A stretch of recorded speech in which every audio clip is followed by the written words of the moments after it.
Welcome to another episode, Danay Garcia Podcast. Today, I have with me Sherri Lojzer. She's a certified applied neuroscientist consultant, corporate trainer, and accredited certified professional coach. She specializes in working with adults with ADHD. Sherri, welcome to our podcast. Thank you so much for joining me on this. I know so many people have questions about it. And first of all, thank you for your work.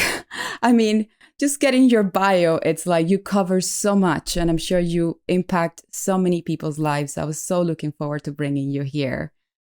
I just recently talked to you and I said, what part of your job is the most demanded? Like the one thing that you feel like, oh, wow, I really impact, so much, but this one is something that is really strong. Yeah. And, it really stands out that the very one-on-one interactions that I have with clients when I'm doing coaching and mentoring services is really very specialized. As a certified professional coach, it's an evidence-based process, but in being able to work one-on-one with the clients that I work with, it takes a certain amount of patience and understanding of what it's like to be ADHD and being able to help them really tap into understanding how their brain is wired a little bit differently, how they're motivated differently than most other people, and really what gives them a sense of enjoyment and pleasure out of the work that they do or the choices that they make throughout the course of life. And it does require a really unique approach to being able to uncover that stuff. And that's really what I love doing, but also what I find is most impactful for the clients that I work with. And what is ADHD? Like, how would you describe this to people that probably have it or have friends that have it and they don't know the concept? Because when you Google ADHD, it's endless, the amount of pages that you get out of it. It's like overwhelming and you can't even go deep anywhere. So what is ADHD? Yeah, and it's a really important question because there's so many misconceptions out there. Most people, the first perception that they have of somebody with ADHD is the, 7-year-old or 9-year-old boy in class who can't sit still in a seat and is always getting in trouble. And it's actually so inaccurate. So ADHD is attention deficit hyperactive disorder. And the truth is that it's a combined set of symptomology. So there is an inattentive type. There is a hyperactive type, and there's also a combined type. So what you see is some people show higher symptom level or trait level, as I prefer to talk about them as, on that inattentive side. So harder sometimes to maintain attention to details that are less interesting to them or that they find a lot to process. Whereas on the hyperactive side, that tends to be more obvious in the amount of energy that somebody might have. And of course, those are very simplistic explanations, but you understand that. Mm-hmm. And then combined where you really see both sets of traits that are showing up. But ADHD is a number of different things. But at its base, it is some neurobiological differences in the way that our brains develop. So just like you have brown eyes and I have green eyes, mm-hmm. Our brains also develop a little bit differently. But for those of us with ADHD, there are some really unique, specific things that come up. So executive function is one of those pieces. So decision-making, planning, organizing, our perceptions of, time in certain ways. So there are a variety of things in that particular area. And that's most often what we see as showing up as challenges for people who are ADHD. We also see issues around emotion regulation. And so there's this sort of big emotions that we live with ADHD. You might feel as someone who's what we call neurotypical, so not ADHD and not neurodivergent. You may experience, your emotions on a scale of, say, 1 to 10. We tend to experience them more on a scale of like 1 to 50. And so, so it can be intense when experiencing emotions, but that also means that it can be a lot harder to manage those when emotions is really what drives all of our behavior. Wow. So we do a lot of work in emotion regulation as well. So, and then, that impulsiveness is really connected to that as well. So that's kind of in a nutshell what you might sort of identify as the most important pieces of what ADHD looks like. And is that why people with ADHD experience more frequent mental challenges because they are very, like, their emotions are, they have to control it all the time. Is that because naturally, it's impossible to not react based on emotions. Like if you are driving and somebody just get hit, in front of you, you just naturally, emotionally, you will be traumatized or bothered, or like, you will go from normal to like 10. It's like, so, I mean, I feel like the way you described it with ADHD, I feel like everything is that sensible. Like it just will feel like that kind of impact all around you all the time, right? It's just very sensitive. It's just a very sensitive surroundings. I feel like. Yeah. So it's a really good point, because one of the sort of misconceptions is that ADHD is actually a mental health issue. And people with ADHD often experience mental health issues, but generally those issues develop out of their engagement with the environment around them. It's as a result of the responses that we get from the community around us, so our family, our friends, teachers. And because we're hypersensitive to other people's emotions, this is sort of one of those things that develops early in life.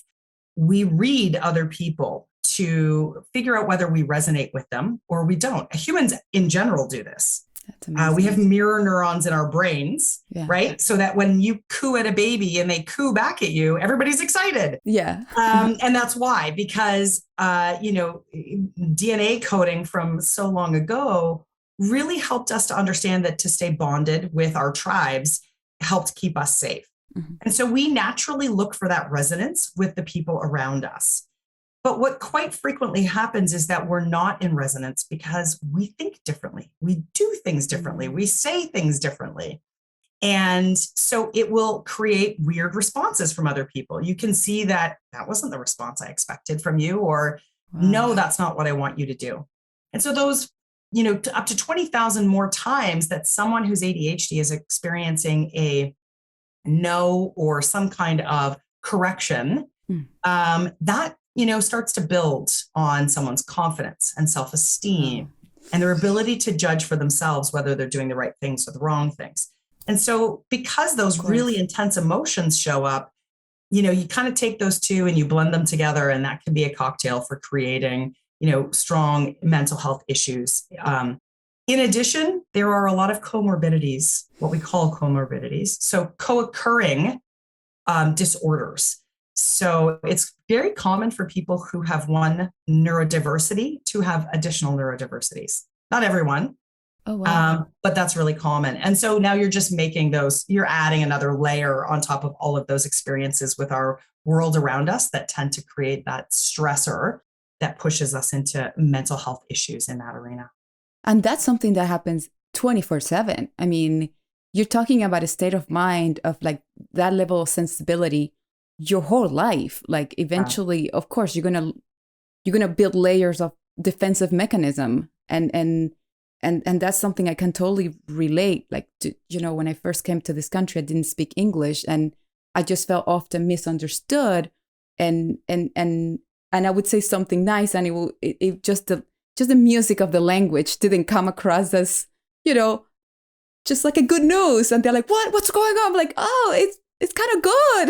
Like it just feels like this language, there's a barrier there. Yeah. But in this case with ADHD, with emotions, the barrier is like, it's hard to express, right?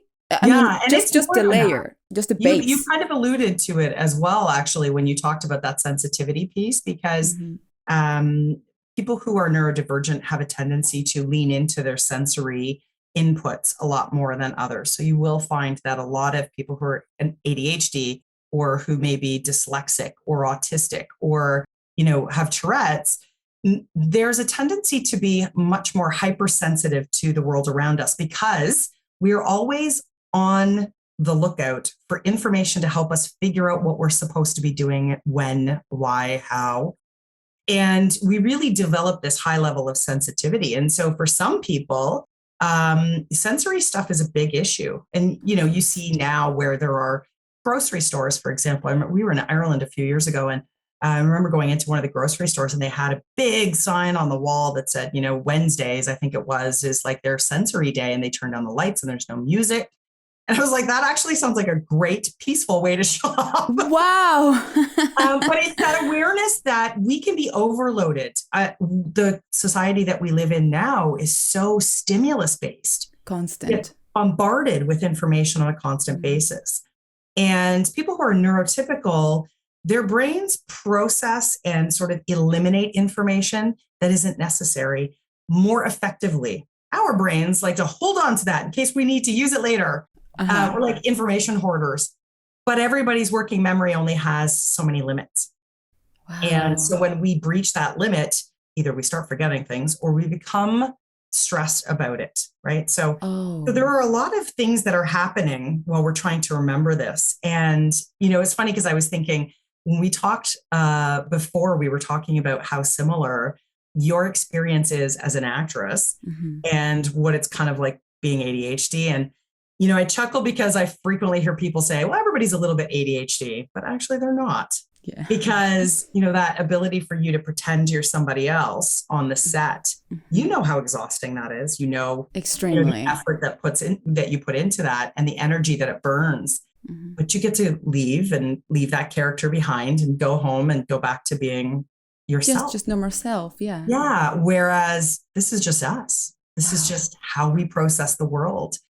And so, the concept of, living in a fire hose is constant. A lot of people will use that as an example. There's always information coming at us. We can't always process all the information. And when we do, we're processing it a little bit differently as well. So and reacting differently too, right? Yeah, like for sure. It's all a different cycle. It's like thinking differently all the way and communicating differently too. Yeah. And is this when the masking part takes place, that you start kind of after all these layers of like, first the ADHD, that your information comes in just differently, then you have to cope with that, and then you build layers of like how to survive this. And at the same time of communicating and being in society, is this when you start masking things up? Is this when that kind of kicks in, or that happens early in life? Yeah, I think it's something that we develop pretty early in life. We go back to those mirror neurons, right? And the idea that we're always looking for the signals from those around us that we're doing good, that we're safe and secure, we're accepted. And so as soon as we start to realize that that wasn't the expected response, that wasn't how mom or dad wanted us to behave, or we kind of completely missed something, or we thought this was a great idea, and our parents are like, what on earth were you thinking? So as we start to recognize those things, we start looking for more information. This is a lot of the reason why we become so hypersensitive, is we're constantly looking for more information to kind of be like, is this the right one? This one here, is that what you want? And so we become very good quite often at empathizing.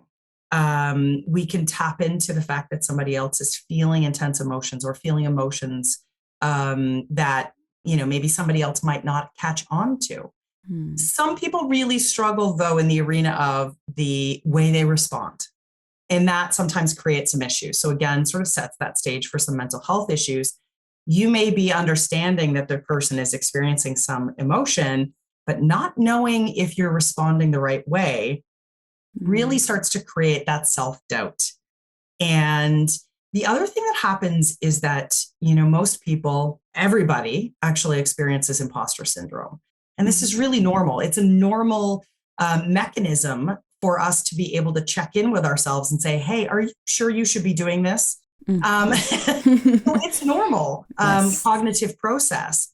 But for people who are ADHD, you kind of live in this space where you never know. You're always checking in. And so that imposter syndrome tends to really develop to an extent where it can be very paralyzing for some people. That said, I want to make sure that people know that actually those with ADHD are quite skillful, quite intelligent, and very bright, and have some incredible skills. But what was really important for me to be able to help people understand is that there are things happening amongst your colleagues and coworkers that you don't even see. Wow. And those are the people who maybe don't even know that they're ADHD. Yes. or they've never been identified. It's very common for women, for example, to be very late diagnosis because women more often show the inattentive type of ADHD, and those symptoms are not dealt with in the same way. Wow. So it's important to recognize that there's all these opportunities. Because there's the barriers that come up first, it makes it harder to get to those opportunities for people. One of the reasons I was so excited to bring you here to this podcast is because, I feel like I feel like you're the voice of those women. Like they don't know that. And maybe they're like listening and they're like, whoa, I recognize something in myself. Because like I said, like you Google this and it's just hard to see yourself in anything there. It's so extreme. It's like this just wide range of like reasons why you are this and that. And maybe you're actually this other thing. It's just you get lost in there. Mm-hmm. And I just feel like, people like you that experience that themselves, that study it and understand it. And you can really further that conversation into like, actually, this is what you're experiencing. And that empowers people to start a journey of getting help or just seeing themselves like, I'm not alone here, because it just feels like the way you're describing it is that you're constantly checking on yourself. It feels such a lonely experience, such a lonely place to be, which it shouldn't be. Because it sounds like there's so many people with this range of ADHD that actually, if there's a community in which people can just go to and not feel this lonely and just express themselves, like this could be a way forward, right? Doesn't it feel like a lonely experience to just be checking in with yourself, like, because nobody gets it, I'm like, how am I gonna keep going, right? That's what I feel like is the most just scary place to be, because I feel like if I am in pain, I right away want to go and talk to somebody. Like if I have, like, I just want to empower people that if you have any problem, you should not stay with that alone. That's not why we're all here. I mean, we're so many people on this earth that you shouldn't be alone. By all means, stay alone with this questions or these insecurities that you were just mentioning it. And that's what really touches my heart. And I'm like, oh, we have to put this out. We have to put the word out. And it's just really, how does it feel to be alone in that process? Like, how do you break out of that? Like, how do you get your clients to even break out of that habit? Because that's a habit, right? Yeah, you're really right in that it is a habit. It's a coping mechanism, a set of coping mechanisms that we really develop. And, what's it like to be ADHD is kind of a weird question, because it's like saying, I don't know. It is what it is, right? Yeah, I don't know. I just am. But I think, some of the things that I can repeat that I hear so frequently from people is that they've always had this sense like they didn't quite fit in. They've always had this sense like they belong somewhere else, or, there's always this question, like I never quite fit in. And I could go out and socialize, as a kid, I could go out and socialize plenty, but there's always this point where kind of didn't fit in. And there was always a small number of people that, I was close to, that, I was able to connect with. But I kind of look back over life and think there's a few people that I can go, oh, now I understand. I should call them. I don't know if they know. But funny, it's crazy how you connect the dots and then you look back and you're like, oh, wow. Yeah. And so I think it's important to recognize that that's one of the very first pieces. We see these things uniquely, the way we process time. I can't keep track of time. And it's not just because I'm late for things, because actually I'm rarely late for things. I've learned strategies and that's all good. But if you ask me, when did this happen? I would be like, I don't know. Was that 6 weeks ago? I don't know. That might've been last year. I'm not exactly sure. Funny. So I have to landmark things. I have to attach it to something of significance to be able to reflect back and say, oh yeah, that was at this particular time. And the way that we store, our concepts of time are unique to us. I can sometimes say, well, I can do that task and it'll take me 10 minutes to do it. What I don't realize is that I start doing the task and like an hour and 45 minutes has gone by. And I go, how did that even happen? So our processing of time is quite unique in that we don't, we just don't see it the same way as everybody else. And so it tends to show up sort of funny.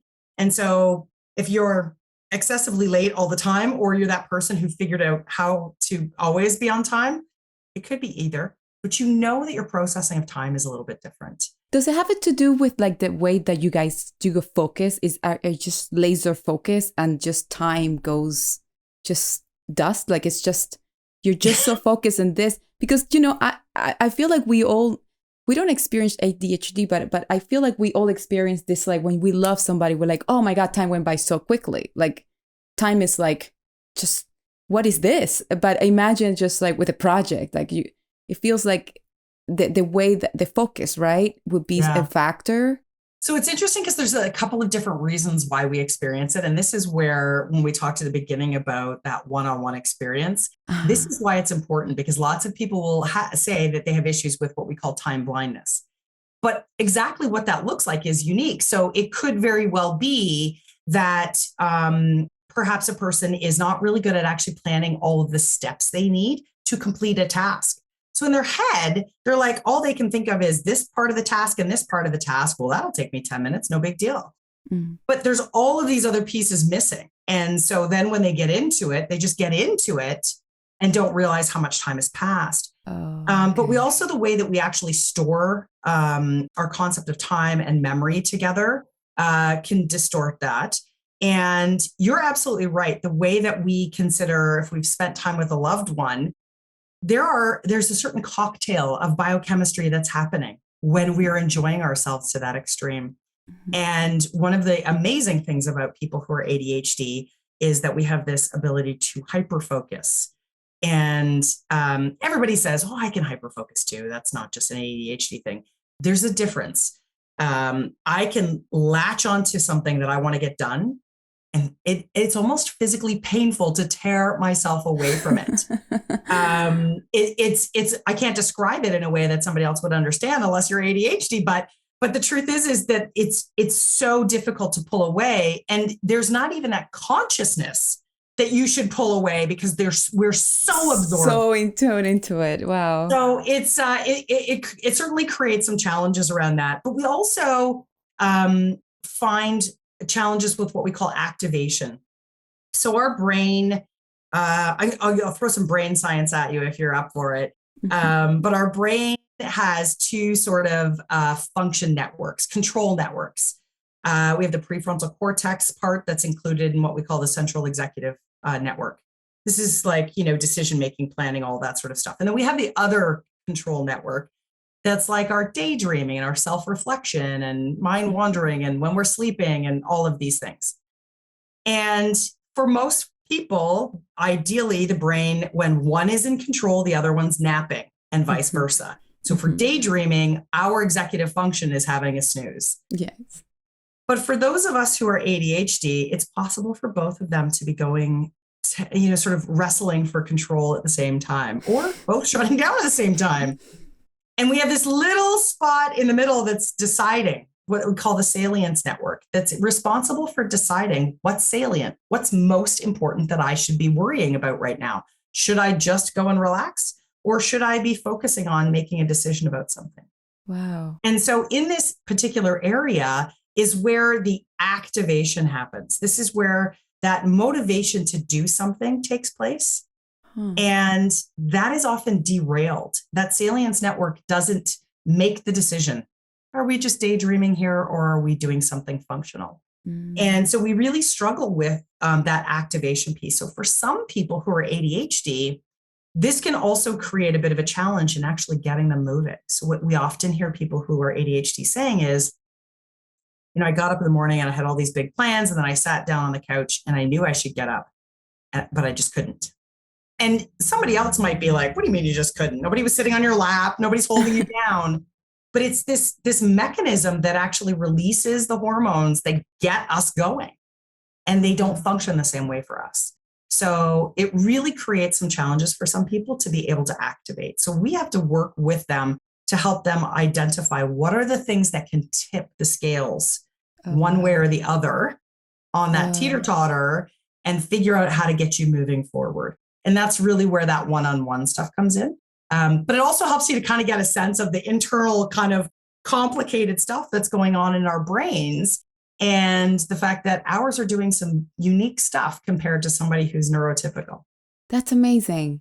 I just, anybody that has any, it just feels like you have to be consciously working on yourself consciously all the time. Like I mentioned to you once, I was in traffic once and I just saw a guy just honking at this other person. I just go forward and I looked at this other person and I'm like, are you okay? And I could tell that this guy was having a panic attack. I was having just a really bad time. And, the guy in the back just kept honking and I just kind of slowed back. I'm like, hey, he's having a bad time. And I just feel like, when you were explaining this world, like even when somebody wakes up that can't even move, it just feels that it's that state of shock that now they have to consciously work themselves out of that moment.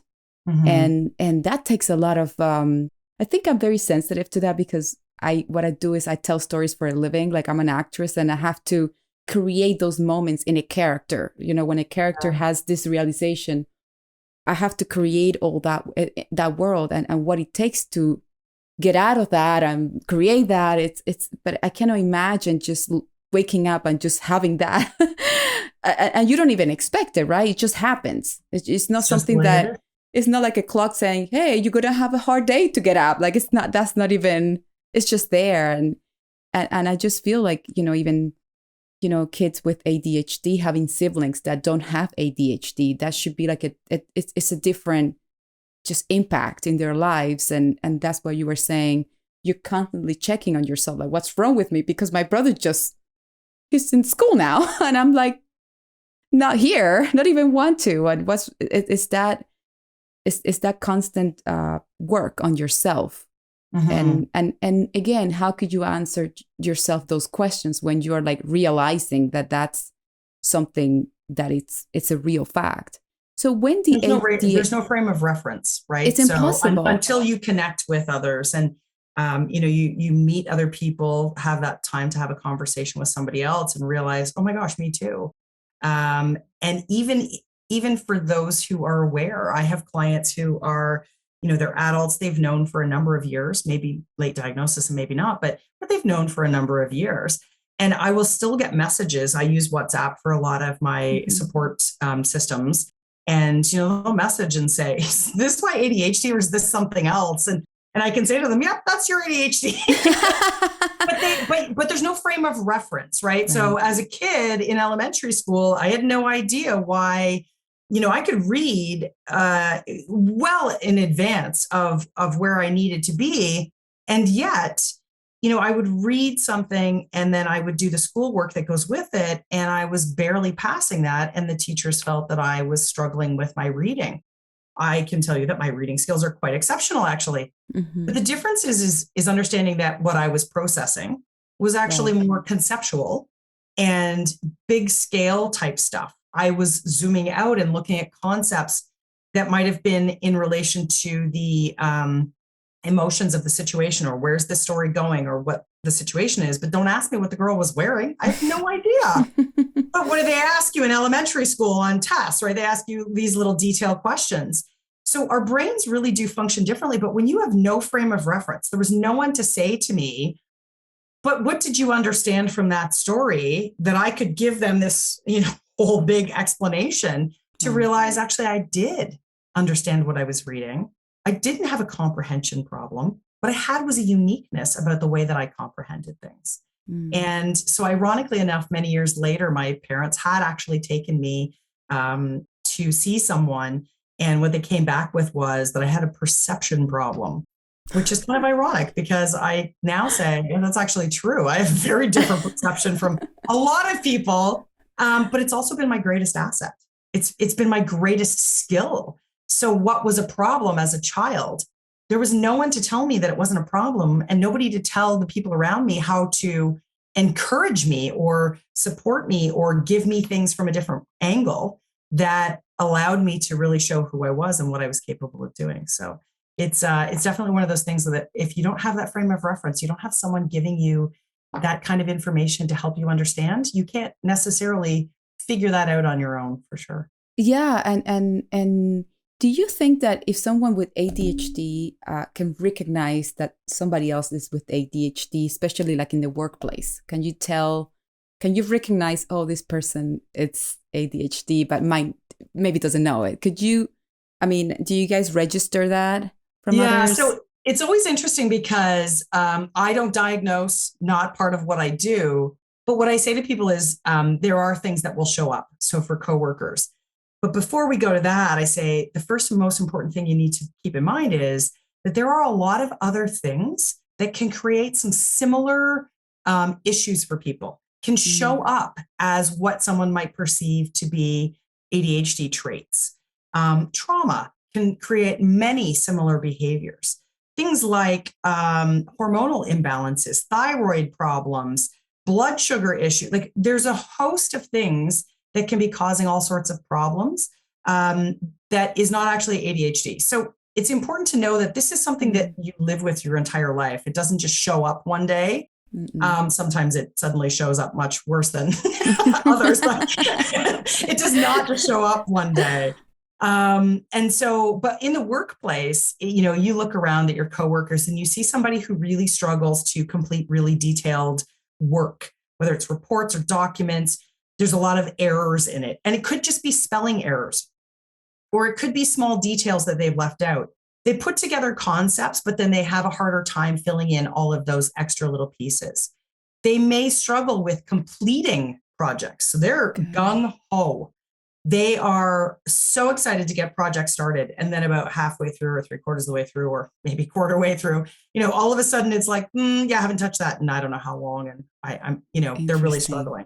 So you see that sort of stuff coming up. They really struggle with that. Organization can really depend. But how I talk about organization can be a lot of things. I know where everything is in my office. Not that my office is a mess, but somebody else might come in and go, how do you, where are things? The way that I have things organized is because I need to know that it's there. I need to see it. So it's out. But I could find anything. But if you speak to somebody else about organization, it could be that they're talking about their digital files, or it could just be that they can't organize their calendar. They can't figure out how to keep themselves on track. A client that I was talking to was struggling because she was constantly working with new vendors for her employer and just could not manage this crazy list.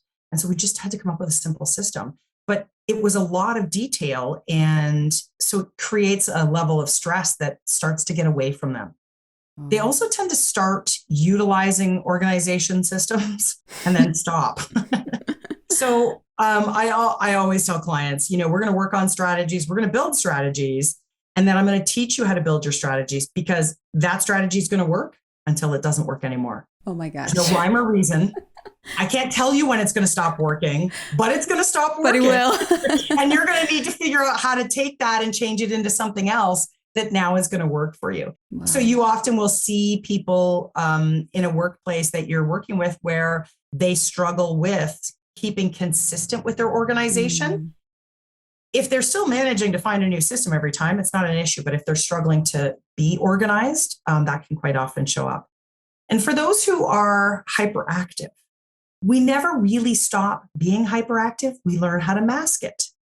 And so that's the lady sitting next to you who's clicking her pen madly, or the one who's bouncing their knee and everything's vibrating. You can tell when they're in the Zoom room, right? Because the whole screen is vibrating. They tend to get up from their chair quite often and need breaks very frequently because they're looking for stimulus to get their brain firing. And so they need to get up and move around. And it could be that they can't concentrate, or they just can't seem to figure out what they're needing to work on. So all of these things, and I mean, there's many, many more, but all of these things could be showing up in the workplace. And what I really want to say is none of these are insurmountable. None of them. And really what I do when I'm working with clients is that big, climb up the mountain to get organized, and then it comes crashing down. And now you're in this deep valley that you have to start all over again. And really what we want to do when we're working with clients who are ADHD is teach them how to sort of make those more like little, instead of like highs and lows, Yes. it's just try to be as stable as possible, Yeah. giving them tools and Yeah. instruments for them to cope with those issues that they deal with. It's amazing. I mean, it just feels like so much work, and I have just so much respect for people that go deeper into this, to finding those tools to put it out there to others. And, if whoever is listening, all of you guys, like if you see anybody that has those, this kind of like things that you could tell, like it just doesn't stop. Like I could think of people like it, but if I'm not educated about that, I would never know. I would just think that that person is in a rush or is kind of like stressed, or like you would think of reasons why they're like acting like that. And yes, those people that have like they don't stop shaking while they're sitting in the Zoom meetings, and it's I can see them, but unless we're having this conversation, it's just not. This is my favorite thing. I keep, I have, if you could see, I have also so great. I have another squishy ball on my desk, colored markers. It sounds crazy, but when I'm in a meeting and I'm not engaged in the meeting, I'm just listening. I have to keep myself occupied because I need to keep busy so that my brain can focus on information that somebody else might be feeding me. And so you may also see that, but it brings to point something that I think is really key that friends can do, colleagues can do. Yes. They may not hear you should go and get assessed for ADHD. Most people don't want to hear that because there's so many misconceptions and there's such a stigma attached to it. But the truth is that there are a lot of those easy accommodations. Put a squishy ball on your desk. Mine just happens to be shaped like a brain. I love that. You're squishing a brain. It's so accurate. That's so great. But there are ways to really make that a little bit different, what we call accommodations, but that experience of getting through your work. Some people might need ear canceling headphones because the distractions around them in their workplace are impossible to shut out. Then put on the ear canceling headphones. Let your colleagues know that when I got my headphones on, it's because I'm concentrating. If you need something though, text me or email me or whatever, right? Interesting. So that conversation with, I noticed that you struggle with, or that you're having a hard time with this. Is there something that I can do to help? Is it easier if I do this, right? So making suggestions sometimes can open the door to conversation or just asking them. Is there something I can do that will be helpful for that? Can I communicate differently? So for some people, there is a connection with auditory processing. And there is actually an auditory processing condition that seems to be somewhat common. A lot of people can't hear information and process it and understand it. They need to see the written word. True. Or they need someone to actually speak it to them. So if I'm just listening, it's not going to work. Mm-hmm. Or if I'm just seeing some visual information, it's not going to work. I actually need to hear, right? So it's different for every person. And by the same token, those little reminders, how they show up for people might make a difference as well. So there are so many things that we can do to build strategy. What I love about, one of the reasons why I created this podcast is, first of all, I get to meet just people with different filters in life, because it makes me more rounded into the world that I live in. And it was something that was born in the pandemic when we were shut down, and my necessity to connect with other minds and people. And I love learning about this, and I want to just empower everybody to just like you said, just be there for others. It's everything you're saying, like all those just little ways to kind of like help others, just get through their tasks. They're not hard to do. Like if they have their headphones, just text them. How easy is that? Like we're not talking about reinventing my workspace to be able to work with someone. Like it just feels such a just easy things to fix and to adjust. It's just super easy instead of like tapping the shoulder just to this. But the question is, when you feel like someone is struggling with ADHD and doesn't know that, how to approach them? What could you say that doesn't feel with this, like you're calling them like this stigma of like everything that's in the internet, like this is your problem. Like, how would you approach in a healthy way somebody that, you see them struggling, like, like, hey, how do you go there? Just to have that little conversation without, just as an observer or something. Yeah. And it's an important question because, this really leans into the concept that we talk about so much nowadays around inclusivity. Yes. True. And, the truth is that it's kind of irrelevant if they're ADHD. And the reason why I say that is because, what you want to be able to do is not focus on what's going on in their brain. Because it doesn't matter. It really doesn't. What does matter is, what do you need to do to work together? And so having a conversation with somebody to say, I think you're ADHD, or maybe you should take this test, or I can guarantee you it's probably not going to go over well. Yes. So it's really common for people with ADHD to experience what's called RSD. So this is rejection sensitive dysphoria. This is an intense, and I do mean very intense, reaction to rejection, to failure. I love when you mention inclusivity, because that's my question. Like, how could we be there for each other in this way? Because my intention would be like, hey, but this is my ignorant, like, I don't know. So I'll be like trying to say something, but I want to be effective. So how could you effectively communicate, hey, we've been struggling with this task? Yeah. It's really about being collaborative in the approach. So if a person is really struggling with organizing things and it's affecting you directly, it's not that hard to sit down and say, I know that we seem to be having some issues kind of, organizing our stuff together. And that means she's not wrong, he's not wrong, you're not wrong. It means they're different.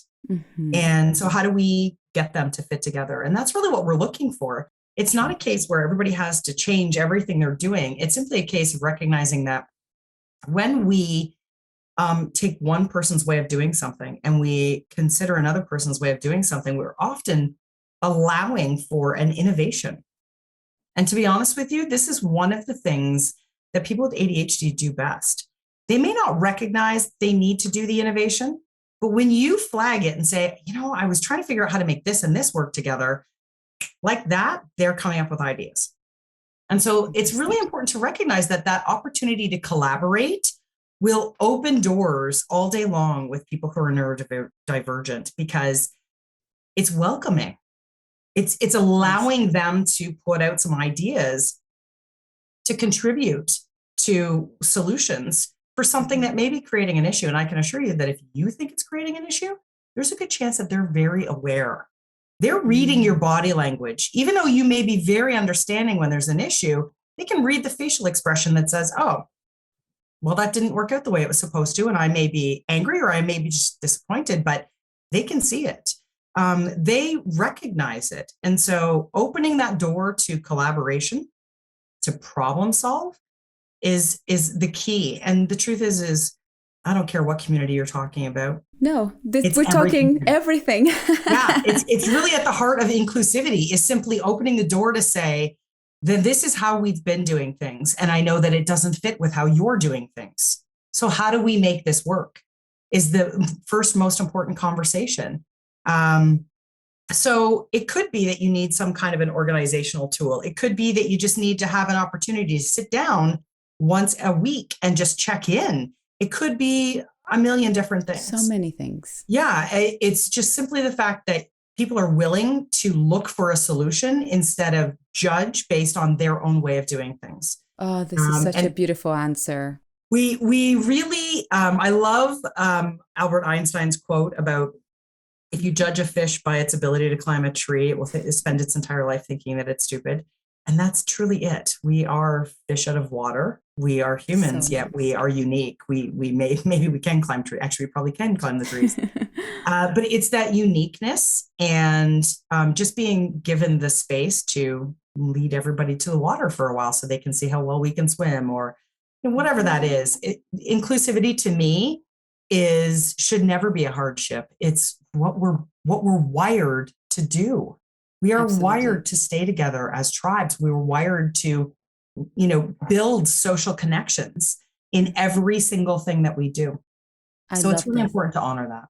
I really love this, and it's so interesting. Everything's at the beginning of our conversation sounded like, oh, this is going to be a very hard and difficult conversation to understand. But when you go to the core of the whole thing, when you go to really the essence, it's all about that contribution. There's nothing that a person with ADHD that wouldn't do to be effective in my world, and vice versa. It's just being open to that experience and to innovate, and that's basically it's kind of every relationship.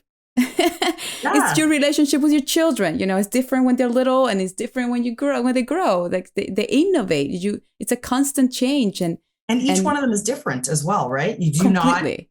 you set Yes. certain rules in the house that have to stick to everybody, but there Hmm. are different ways that you approach and deal with each kid. And there Absolutely. are different ways that you engage with each one of your unique friends. And the same Absolutely. with your family. You might have some Yes. siblings, but every one of them is a different relationship. And so, why can't we model that in everything we do, not just with our kids and not I just. love that. Yes, and that's something that is so easy to extend it, because we're already doing it. We have to. It's like it's the way of life, and that's what makes us that's what makes a family, when you know who your grandma is and how you operate with her, your siblings, and how you operate with, what hurts them, what triggers them, but you know all about it. And that's really what a family is. You just grew up in that environment. You understand everybody's behavior and dynamics and all that, and yours with them and the whole deal.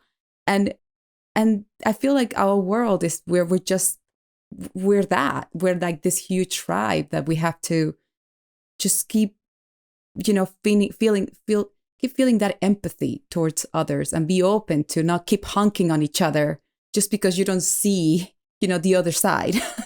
Yeah. And talking about this quote that you mentioned about Albert Einstein, I thought about this analogy of a lion. A lion is the king of the jungle, right? Like it's this thing that you see and you're like, wow, it's powerful.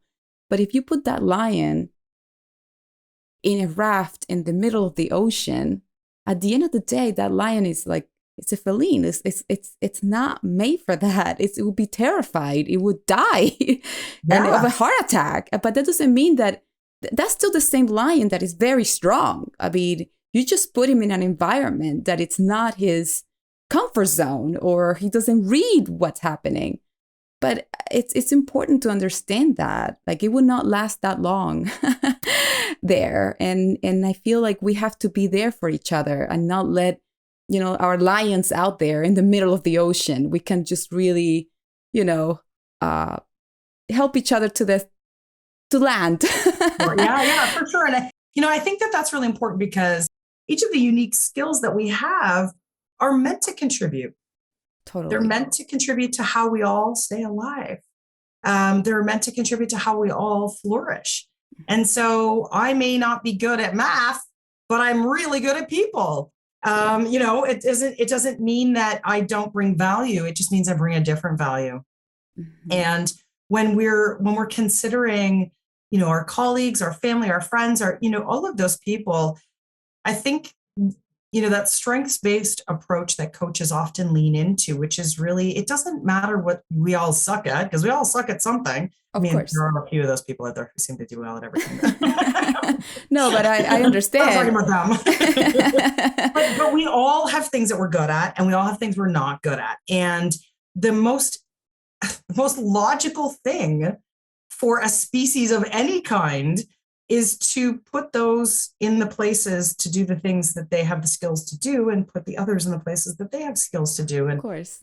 without the structures that we have created around us in society that we exist within right now, we did that naturally hundreds of thousands of years ago. Absolutely. We didn't need to send the kids off to school to figure out what they were good at. We gave them activities. They engaged with the community. They took part in the chores and the responsibilities that allowed them to develop the things they were clearly really good at. And as they grew, those skills continued to grow. And the tribe would recognize that that child was the one who did X, Y, or Z. Mm-hmm. And so they begin to groom that. And that was normal, go back through our ancient history. Yes. And it was so much simpler. Right. I love so for this. all of our civilized ways of doing things, we've kind of lost that ability to recognize natural capabilities and encourage that. And instead, we've created this systemized overload of information that people who are ADHD and people who are neurodivergent in general don't fit into. Mm-hmm. It's overwhelming. Yeah. And it's structured in a way that doesn't match our functions, our brain processes. It just doesn't match who we are and what we do.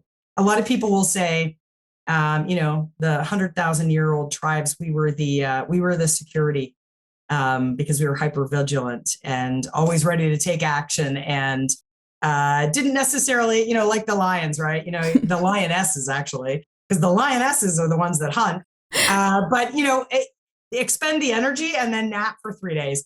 So there's really this sort of same concept where the natural ability of people who are ADHD is different than most people who are neurotypical, and taking the time to actually reflect on what that is and guiding those around us, whether it's the children or whether it's our colleagues or our friends, guiding them, encouraging them in the direction where you can see that positive growth and that skill and that comfort and what they take pleasure in. Those are the most fantastic gifts we can give to anybody we care about. True. Sherri, thank you so much for spending an hour with us. I feel like we can talk for hours. This is such a profound and interesting and very important, topic to talk about and discuss. And how can we follow you? Like your website, do you do talks? How do we follow this conversation? How can we expand it? This is not over. Yeah. We can't just stop here. You can absolutely go to my website, which is mindwave.company.